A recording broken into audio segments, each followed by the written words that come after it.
It was I who did it. I, Bishop James Rockwell. It was my hand. A hand consecrated to bless and to serve, that snatched the small plaster statue of the Virgin Mary from the hands of an old catechist and hurled it to its death against the marble floor of my own cathedral. The sound, that sharp, sickening crack of hollow plaster shattering into 100 white shards, it's a sound that has become the anthem of my sleepless nights. A constant, piercing reminder of the sacrilege I committed, not in a moment of weakness, but in a moment of what I believe to be my greatest strength. It was my voice, trained in the homiletics of the seminary, that called him an idolater in front of the very children he was teaching to love God.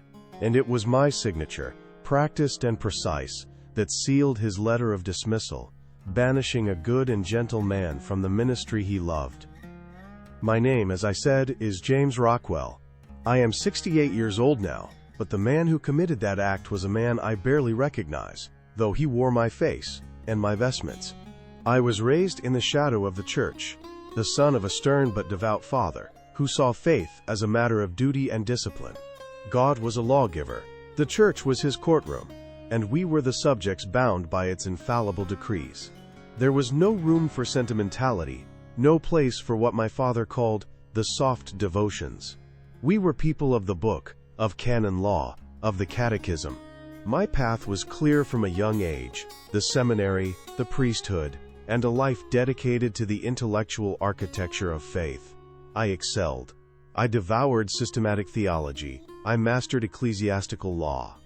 To me, faith was a magnificent, logical edifice, a fortress of reason and tradition, built to withstand the chaotic tides of human emotion, and I was one of its proudest architects. The raw, messy, emotional devotion of the laity, that was something I held in quiet contempt. Their medals, their novenas, their prayer cards, their statues. To me, these were the weeds in the garden of true doctrine, superstitious trinkets that threatened to choke the life out of a pure, intellectual faith. I saw it as my solemn duty to prune these excesses, to guide my flock away from the dangerous precipice of folk religion and back to the solid ground of dogma. And in my diocese, the most prolific and, to my mind, the most dangerous weed was the simple, profound faith of a man named Arthur Jensen. Everyone just called him Art. He was 75, a widower and a retired steelworker from the old part of town. Art was beloved, a man whose hands were as calloused as his heart was gentle. His faith wasn't found in theological treatises. It was found in the worn wooden beads of his rosary and in his almost childlike love for the Virgin Mary. He taught the second-grade CCD class, the little ones preparing for their first communion, and he did it with a joy that was both infectious and, to me, deeply unsettling. The conflict that would shatter my world began with something small, a humble, old statue of Mary that Art brought to his classroom. It was a family heirloom, he told me later, hand-painted by his immigrant grandmother, chipped and faded from a century of veneration. To him, it was a window to heaven. To me, it was an unapproved, sentimental idol that promoted the very superstition I was trying to eradicate. The confrontation was inevitable. I summoned him to the Chancery office, a room I had intentionally designed to be imposing. Dark wood paneling, shelves lined with leather-bound volumes of law, a large mahogany desk that served as a barrier between my authority and the rest of the world. I expected him to be intimidated. He was not. I laid out my case with cold, pastoral precision. I explained that his use of this unregulated object was confusing for the children, that it fostered a misguided devotion that bordered on idolatry. I demanded he cease using it immediately. Art listened patiently, his blue eyes clear and steady. When I finished, he simply said, in a voice quiet but firm, "You don't hide the Mother of God in a drawer, Your Excellency." Something inside me snapped. It was a rage, a cold, righteous fury that I masked as pastoral zeal. How dare this simple, uneducated man challenge my theological authority? In that moment, he represented everything I stood against. The emotionalism, the simple piety, the refusal to bow to intellectual superiority. I stood up, walked around the desk, and before he could react, I took the statue from his hands. It felt light, fragile. I saw the look of alarm on his face, a plea in his eyes. But I was beyond reason. I turned and strode out of the office, down the hall, and into the cavernous silence of the cathedral nave. He followed, pleading softly, "Your Excellency, please." That was my grandmother's. But I didn't stop until I stood in the center of the sanctuary. And there, in the house of God, I lifted the image of his mother high, and I threw it down. The echo of its destruction filled the sacred space, a sound of profound and irreversible finality. I had won. I had defended the purity of the faith. But as I stood there, looking at the broken pieces of plaster at my feet and the broken look on that old man's face, I had no idea that I had just signed the death warrant for my own soul. This was the man I was. This was the chasm I created. And if this story, this confession, is already speaking to you in some way, if it resonates with a struggle or a doubt you've ever had, I ask you to join me on this journey of recounting. Please, if you're finding value in this, consider subscribing to the channel and liking the video. It helps this testimony reach others who might need to hear it. And I'd be so grateful if you would hit the notification bell so you don't miss the rest of this story. Before we continue, I want to feel a connection with you, the person on the other side of this screen. Please, leave a comment below and just tell me what city or country you're watching from. I want to know where this story is landing, who I'm sharing this piece of my heart with. The silence that followed was not holy. It was the dead, suffocating silence of a vacuum. In the days after I cast Art Jensen out of the life of the cathedral, a cold front moved into my world, and it had nothing to do with the weather. The whispers stopped when I entered a room. The smiles of the parish staff became tight, professional masks. I would walk through the halls of the chancery, and it was as if I were a ghost, my presence acknowledged but not felt, my authority respected but my person avoided. I told myself it was for the best. Discipline is often unpopular. I was a shepherd correcting his flock, and the sheep were bleating in protest. It was to be expected. I held on to that thought like a shield, but it was a shield made of glass. The first crack in that shield came from an unlikely source. Sister Margaret, the administrator of the diocesan hospital. She was a woman cut from the same cloth as I was, or so I thought. Practical, efficient, no nonsense. She had run that hospital with an iron will and a balanced budget for 30 years. I saw her at a fundraising dinner a week after the incident. She approached my table, her face unreadable. I prepared for a defense of my actions. Instead, she just looked at me, and her eyes, usually so sharp and analytical, were filled with a soft, profound pity. She patted my hand, a gesture so maternal it was jarring. "Pray for humility, Your Excellency," she said, her voice barely a whisper. "It is the only thing that can save a man who thinks he is already saved." Then, she walked away. Her pity stung more than any condemnation could have. It suggested I was not a righteous judge, but a pathetic, lost child. The second blow came over the phone. A call from my sister, Catherine, who lived 1,000 miles away. She'd heard the story, of course. News of a scandal, even a small one, travels fast in the Catholic world. I expected a lecture. What I got was worse. "Jimmy," she said, and hearing my childhood name from her lips felt like a physical slap. "I heard what you did to that old man. You know, Mom would be so ashamed of you." She paused, and I could hear her take a shaky breath. "You always looked down on her with her rosary beads and her little prayer cards. You thought you were so much smarter than her faith. But Mom knew something you don't, Jimmy. She knew God isn't a doctrine to be won. He's a heart to be loved.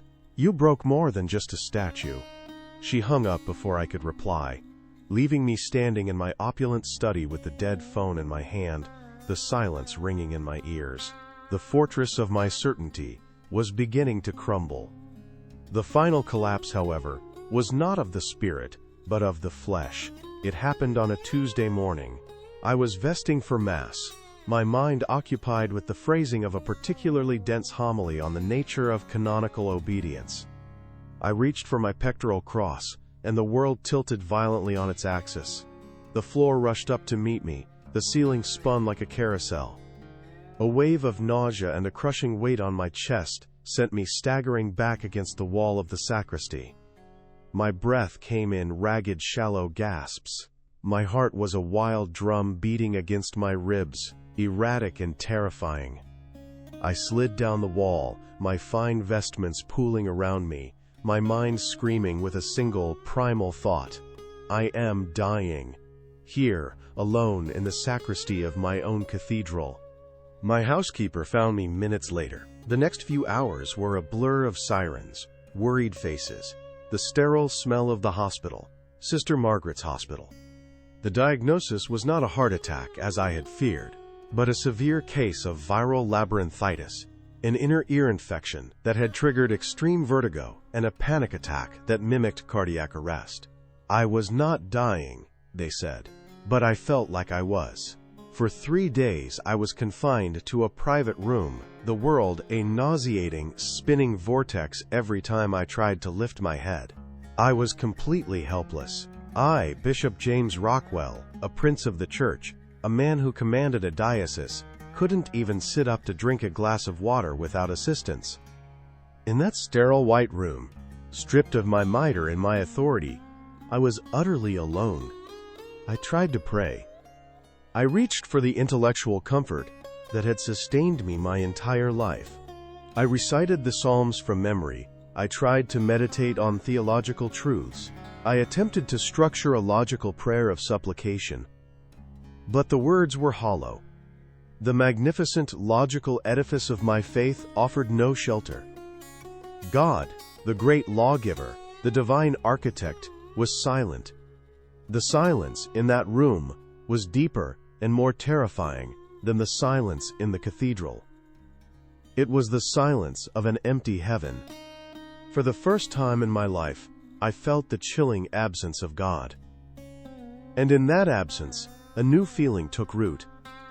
Fear. Not a reverent fear of the Lord, but a raw animal terror of oblivion. The terror of dying alone, of my life's work meaning nothing, of facing a judgment not from a God of laws, but from a God of love whom I had failed to understand. I was at the bottom of a chasm I had dug with my own pride, and I had no idea how to climb out. If you've ever felt that kind of emptiness, that sense of hitting rock bottom, then you know the desperation I'm talking about. This journey is far from over. If you're connecting with this story, please show your support by giving this video a like and hitting that notification bell so you don't miss what happens next. It truly means the world to me. The third night in that hospital bed was the longest of my life. The vertigo had subsided into a low-grade, persistent dizziness, a constant reminder of my body's betrayal. The IV dripped a steady, metronomic rhythm into the silence, counting out the seconds of my hollow existence. Sleep was a stranger. Every time I closed my eyes, I saw shards of white plaster on a cold marble floor. I heard the echo of that sickening crack. I saw the look on Art Jensen's face. Not anger, not hatred, but a deep, wounded sorrow that was far worse than any accusation. I had tried to pray, to reason with God, to construct a theological argument for my own comfort, but the heavens remained brass. My intellect, the tool I had sharpened and polished my entire life, was useless. It was like trying to perform surgery with a sledgehammer. It could only break things. In the deepest hour of that night, when the hospital was a tomb and the only light was the cold, digital glow of the medical monitors, I finally gave up. I stopped trying to think. I stopped trying to pray with words. I just lay there, a broken man in a sterile bed, adrift in a sea of my own making, and I wept. Not loud, racking sobs, but silent, hot tears that slid from the corners of my eyes into my hair. I was crying for my lost faith, for the good man I had wounded, for the mother whose simple piety I had despised. I remembered her, kneeling by her bed every night, her fingers moving over the worn beads of her rosary. I had always seen it as a crutch, a sentimental weakness. Now, in my utter weakness, I would have given anything for such a crutch to hold on to. And that's when it happened. It wasn't a flash of lightning or the sound of a trumpet. It was a change in the quality of the silence. The sterile, empty silence of the room became full. It was as if someone had walked in without opening the door. The air grew still and heavy, but not in an oppressive way. It was a weighted silence, thick with a presence that was as real as the bed beneath me. I didn't dare open my eyes. I was terrified. But the fear was different now. It wasn't the animal terror of oblivion. It was awe. Slowly, a light began to grow behind my closed eyelids. Not the harsh, fluorescent light of the hospital, but a soft, gentle luminescence, the color of dawn on a misty morning. It had no source. It simply was. It filled the room. It filled my mind. It seeped into the very marrow of my bones. And in the heart of that light, I felt a gaze upon me. It was not the judging gaze of the lawgiver I had always worshipped. It was a gaze of profound, unconditional, and utterly heartbreaking tenderness. It was a mother's gaze. I saw no face, I heard no voice. But I knew, with a certainty that transcended all my years of theological study, who was with me. It was her. The woman whose image I had shattered. And she wasn't there to condemn me. She was there to grieve with me. I felt her sorrow for my pride, her pain for my cruelty, her compassion for my loneliness. I felt a love so immense, so merciful, that it shattered the last remnants of my pride far more completely than I had shattered that plaster statue. The message was clear, transmitted not in words, but in a wave of pure understanding that washed over my soul. You broke my image, but you cannot break my love. You cast out my son's servant, but I will not cast you out. The shame was immense, a burning fire in my gut. I saw myself as she saw me, a small, arrogant child playing at being a king, breaking his toys in a fit of pique. But beneath the shame was an even more powerful feeling. Relief. The relief of being truly seen, and not being rejected. The grace was so unearned, so total, it was like breathing for the first time after a lifetime of suffocation. The tears came again, but this time they were not tears of despair. They were tears of repentance, of gratitude, of a homecoming I never knew I was longing for. I fell into a deep, dreamless sleep, cradled in a peace that was not my own. I awoke to the gray light of morning. The dizziness was still there, but the crushing weight on my soul was gone. A young nurse I hadn't seen before came in to check my vitals. She had a kind, open face and a slight accent I couldn't place. She worked efficiently, her movements gentle. As she adjusted my IV drip, I noticed something pinned to the collar of her scrubs. It was a tiny, simple pin. A small, blue, enameled letter, M, entwined with a cross. A miraculous medal, the kind of simple, devotional trinket I had preached against 1,000 times. She saw me looking at it. She smiled. A warm, genuine smile. "My mother gave it to me," she said softly. "She told me Our Lady would watch over me, and my patients." She finished her work, gave my hand a light, reassuring pat, and said, "You look much better today, Your Excellency. You look like you finally had some rest." As she left the room, I just stared at the door. The image of that simple blue medal burned into my mind. It wasn't a hallucination. It wasn't a dream. It was real. She was real. And in that moment, I knew my life as James Rockwell, the proud theologian, was over. A new life, a new and terrifying journey, had just begun. This was the moment everything changed, the moment I knew my life could not go on as it was. If this turning point in my story is moving you, please let me know by clicking the like button, and make sure you're subscribed with notifications on, because the journey to find art and to find myself was just beginning. I was discharged 2 days later. I walked out of that hospital a different man, though no one could see it. On the outside, I was Bishop James Rockwell, recovering from a bout of vertigo. But on the inside, I was a battlefield. My old self, the logician, the canon lawyer, the architect of a faith built on reason, was fighting a desperate rearguard action against this thing that had happened to me. In the quiet of my residence, surrounded by my books and the familiar symbols of my authority, I tried to put it back in a box. It was a textbook case, I told myself.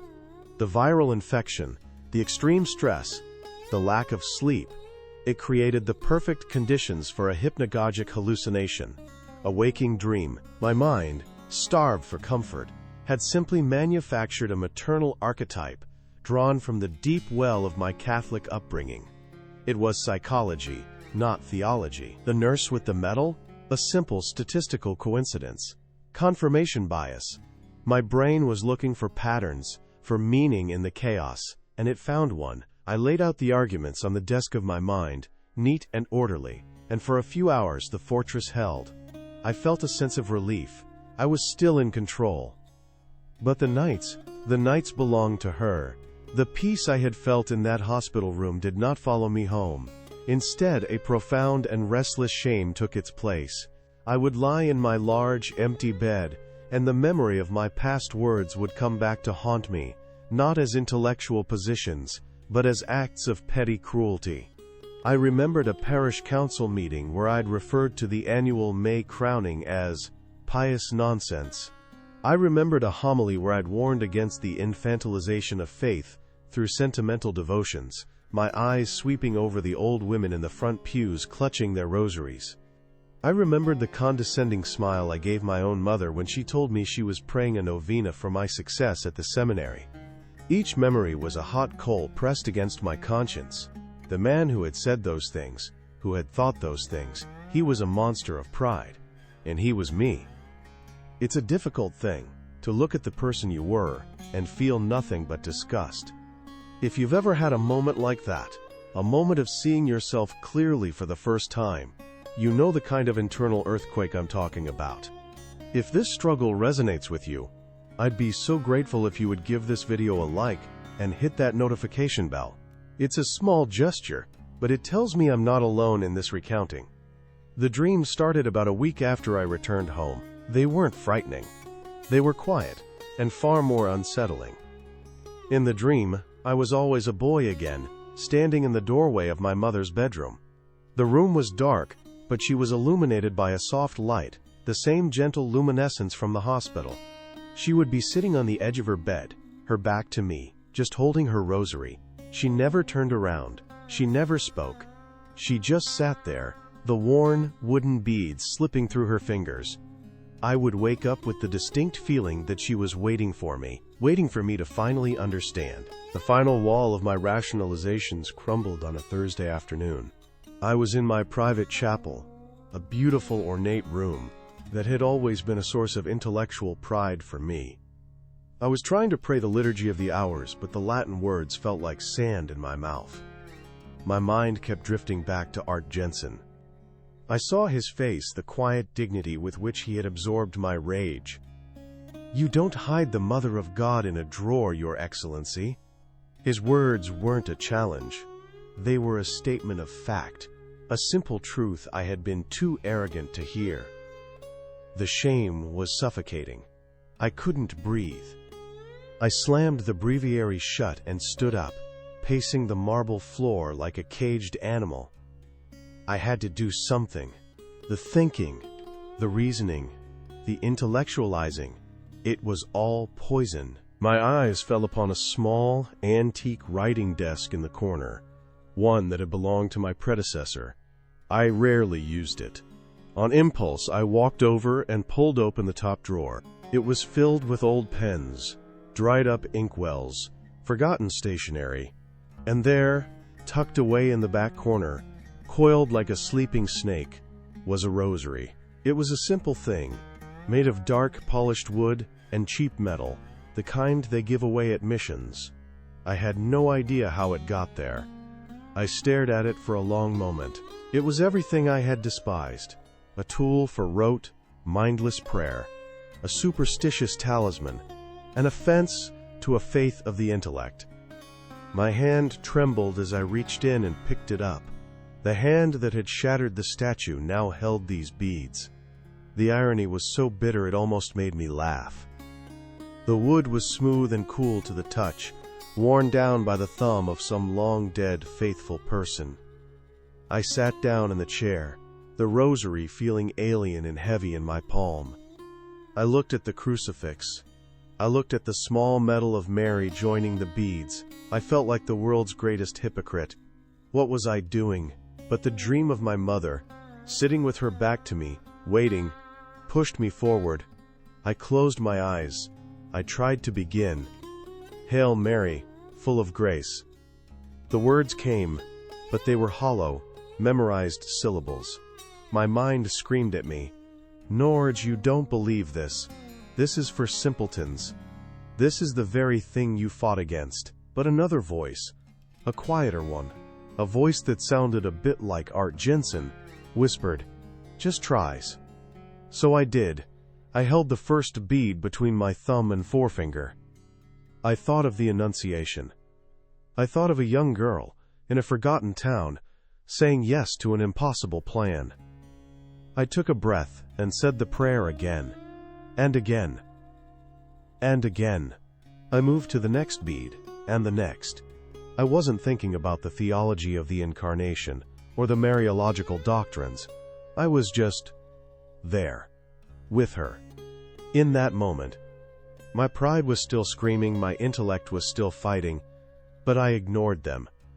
For the first time in my life, I wasn't trying to understand God. I was just trying to talk to his mother.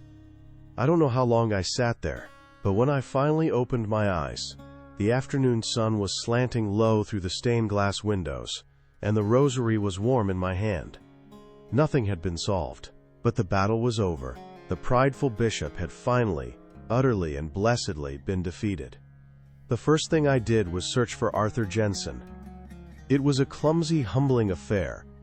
I, who could summon any priest or administrator with a single phone call, found myself looking up his name in a parish directory like any other parishioner. I drove myself in my own modest car, not the bishop's sedan, to the small, tidy house in the old steelworkers neighborhood. I walked up the cracked concrete path, past a small, well-tended garden, and knocked on his door. When he opened it, he showed no surprise, only a quiet, knowing sadness in his eyes, as if he had been expecting me. We sat in his small living room, filled with the scent of old wood and pipe tobacco.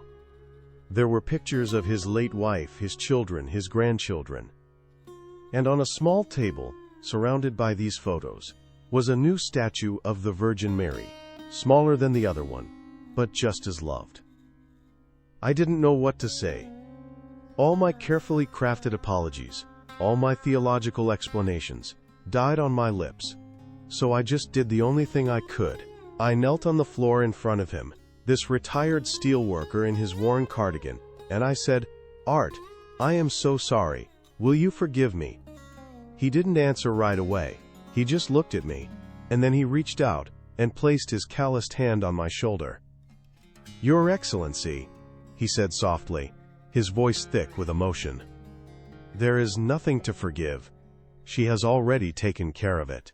The news of my visit to Art Jensen spread through the diocese like a grass fire. Then came the other whispers. That the bishop was seen attending the 7 a.m. daily mass at St. Stanislaus, the old Polish parish, sitting in the last pew by himself. That the bishop had been spotted at a Knights of Columbus rosary rally, not on the dais but in the crowd, his head bowed, beads in his hand. My staff at the chancery were beside themselves. My vicar general, a good and pragmatic man named Monsignor Davies, requested an urgent meeting. He sat across from my large mahogany desk, the very desk from which I had condemned Art, and his face was a mask of professional concern. "Your Excellency," he began, choosing his words carefully. "There is talk. People are worried. They're saying your illness has affected you, that you're not yourself." I knew what he was trying to say. They thought I'd had a nervous breakdown, that I was unstable. Some of the older, more traditional priests were scandalized. They saw my actions as a betrayal of the dignity of my office. They accused me of emotionalism, the very sin I had once preached against so vehemently. My sister Catherine called again, this time her voice filled with a wary hope. "Jimmy, what's happening to you?" To all of them, to the doubters and the accusers, I had only one answer. I didn't try to explain the light or the presence in the hospital room. How could I? Words were inadequate. I would just look them in the eye and say, with a calm I had never known before, it was the most real experience of my life. I wasn't there to win an argument. I had spent my whole life winning arguments, and all it had brought me was an empty soul. Now, I was just there to live a truth. I found my new community, not in the halls of power, but in the quiet, humble places I had once disdained. I started attending a small prayer group that met in the basement of Arts Parish. They were simple people. Mechanics, nurses, teachers, retirees. They didn't see Bishop Rockwell. They just saw James, a man who was learning how to pray. And the symbols I had rejected became my lifeline. The scent of beeswax candles, the worn wooden beads of the rosary, the simple hand-painted icons. They were no longer superstitious trinkets. They were windows. They were doors into the mystery I had tried to solve with my mind, but could only be entered through the heart. The climax of it all came 3 months later, at the annual Chrism Mass in the cathedral. It is the one Mass of the year where all the priests of the diocese gather with their bishop to renew their vows. The cathedral was packed. The air was thick with incense and anticipation. I stood at the cathedra, the bishop's chair, the very symbol of my teaching authority, and I looked out at the sea of faces. My priests. My people. Sister Margaret was there. My sister Catherine had flown in. And in the third row, next to his daughter, sat Arthur Jensen. I set aside my prepared homily. I took a deep breath, and I began to speak, my voice amplified by the microphone, but it was the quietest, most naked I had ever been. "My brothers, my sisters," I began, "I stand before you today not as a teacher, but as a penitent. I stand in this sacred place, which I desecrated with my pride." A murmur went through the crowd. I continued, my eyes finding Art's. "There is a man among us today named Arthur Jensen, a good and holy and gentle man, and in this very sanctuary, I committed a grave sin against him and against God. In my arrogance, I took from him a beloved image of the Mother of our Lord, and I destroyed it." I paused, letting the weight of the confession settle in the silence. I did this because I believed my faith was superior, a faith of the intellect, of books, of laws. I looked down on the simple faith of the heart. I scorned the rosary. I mocked the love for our Holy Mother. I was a Pharisee, a whitewashed tomb. And God in His infinite mercy allowed me to fall into a pit so deep I could not see the light. I told them everything. The illness, the despair, the silence of a heaven I had tried to build for myself. And I told them of the light, of the mother who came not to condemn the son who had broken her image, but to heal the son whose heart was broken. Tears were streaming down my face now, but I didn't care. I learned more in one moment of her mercy than in 30 years of theology. I am here to tell you that the faith I tried to stamp out in Art Jensen is the very faith that saved my life. What I rejected is what lifted me from the floor. Art, in front of all my priests and all my people, I ask for your forgiveness once more, and I ask all of you to forgive me for my pride, for my hardness of heart. Pray for me, that I might one day become the shepherd you deserve. I stepped away from the pulpit, my whole body trembling. The cathedral was utterly silent for a long moment. And then, it began. A sound from the back. A soft, rhythmic clapping. It grew, pew by pew, until the entire cathedral, that great stone edifice of my former pride, was filled with a thunderous, forgiving applause. My transformation wasn't about changing my religion. It was about my religion finally changing me. It was about the slow, painful, beautiful death of a man who thought he knew everything, and the birth of a man who was content to simply love. It was the discovery that the heart of God is not a fortress to be conquered by the mind, but a home to be entered on one's knees. This journey, from pride to humility, is a path I walk every day. It's not over. And if my story has touched you, if it has resonated with a piece of your own journey, then we are walking it together. Please, let this testimony be a bridge between us. Show your support by giving this video a like and subscribe, and hit the notification bell so we can continue to share these moments of grace. But more than anything, I want to hear from you. In the comments below, I'm not asking for your opinion on my story, but I'm asking you to share a piece of yours. Tell me about a moment, just one, where mercy found you when you least expected it. Let's fill this space not with arguments, but with testimonies to the love that lifts us from the floor. Thank you for listening.